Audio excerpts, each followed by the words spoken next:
ធីបុណ្យយកត្រពាំងគឺជាសកម្មភាពវប្បធម៌មានមកតាំងពីយូរលង់មកហើ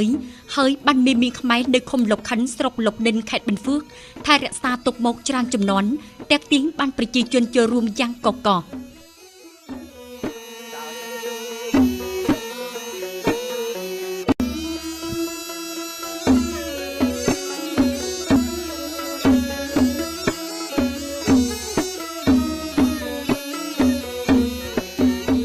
ពិធីបុណ្យយកត្រពាំងរួមមានពិធីកិច្ចនិងពិធីបុណ្យបានចាត់តាំងឡើងតាមលំដាប់លំដោយ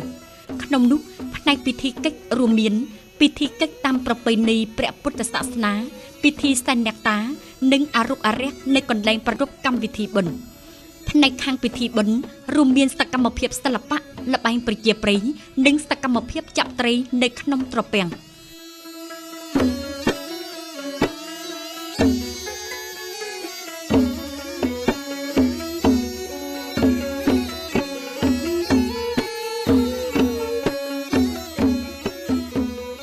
តាមរយៈកម្មវិធីបុណ្យមានខ្មែរបួងសួងសុំសេចក្តីសុខសេចក្តីចម្រើនទទួលបានភោគផលដំណាំលូតលាស់ល្អសពសត្វបានកើតកាលវាលគុំព្រមទាំងជាឱកាសឲ្យមីងនៅតាមភូមិស្រុកបានជួបជុំស្ដែងឡើងនៃស្មារតីសាមគ្គីភាពថែរក្សានៅតម្លៃវប្បធម៌របស់ជាតិ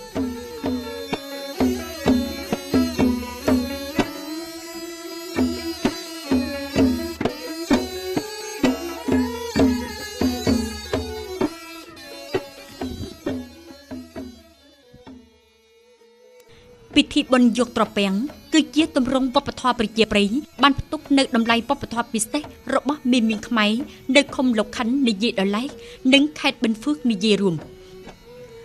ឆ្នាំ2019ពិធីបុណ្យយកត្រពាំងរបស់មីងខ្មែរនៅបន្ទឺបានក្រសួងវប្បធម៌កីឡានិងទេសចរបញ្ចូលទៅក្នុងបញ្ជីបេតិកភណ្ឌវប្បធម៌អរូបីថ្នាក់ជាតិ